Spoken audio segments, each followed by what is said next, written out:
Hi, it's Lily. Let me share the latest SecureTransport features and improvements with you.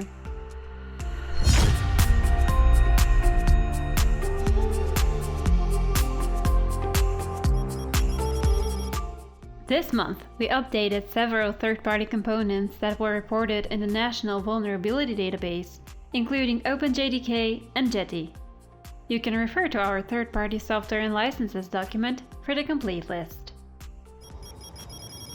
The security guide has been updated to provide step-by-step instructions on how to configure multi-factor authentication in SecureTransport.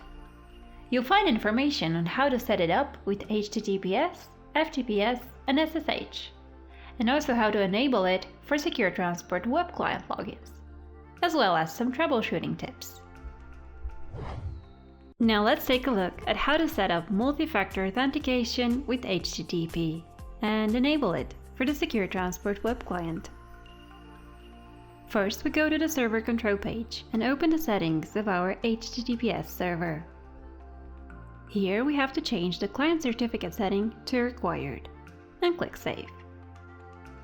This change requires a server restart, so we stop it and then we start it again. Next, we go to the login settings page. Here we have to set the password to required.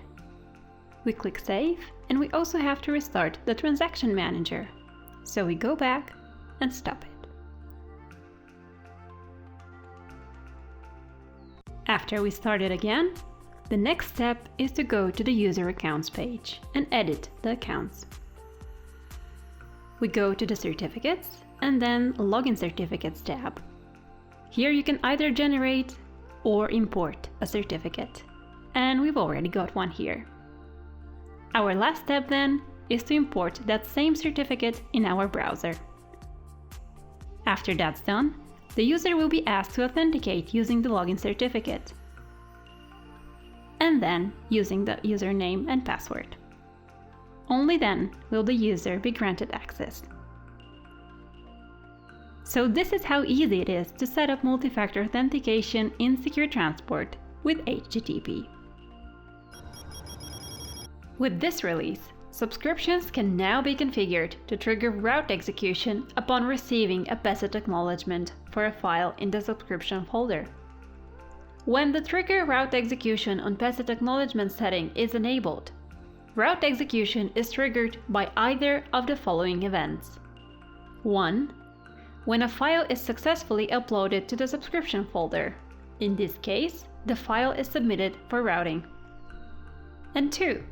When a PeSIT acknowledgement is received for a file in the subscription folder.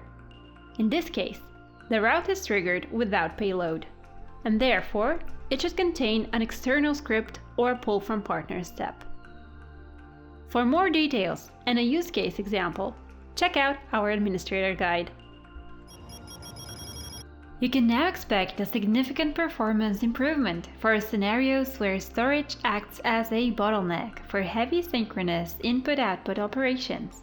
For example, when streaming large files using archiving with repository encryption on the EFS file system. Thanks for watching! Apply this update using the links in the description below. Don't forget to like and subscribe, and I'll see you next time.